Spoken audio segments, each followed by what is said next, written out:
Ladies and gentlemen, I'm sorry I can't be with you in person today, but I wanted to thank you very much for your bravery and your decency in standing shoulder to shoulder with Jewish Australians, with people of Jewish heritage and the Jewish community more generally. We know that wherever the Jewish people have walked in history, there has regrettably been anti-Semitism. It's no surprise that anti-Semitism exists.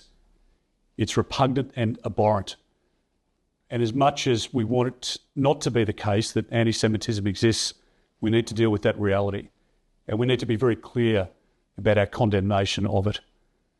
What is truly shocking and appalling, as we know, is the magnitude and the intensity now of the anti-Semitism which has emerged in Australia since a seething mob chanted slogans of slaughter on the steps of the Sydney Opera House on 9 October.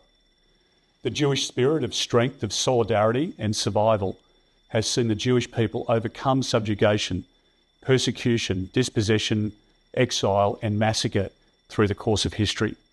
It's that same spirit which will see the Jewish people today, in Israel, in Australia, and indeed around the world, prevail over present ordeals. In the battle against anti-Semitism in Australia, I say to Australians of Jewish faith, you are not alone. The fight will not be yours alone. The coalition I lead will continue to call out and condemn anti-Semitism wherever and whenever we see it on our soil.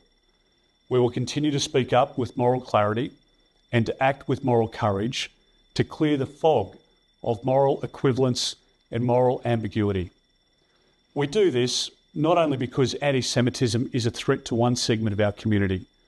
We do this because anti-Semitism is a threat to the Australian achievement, to our democratic way of life, and indeed to civilisation itself.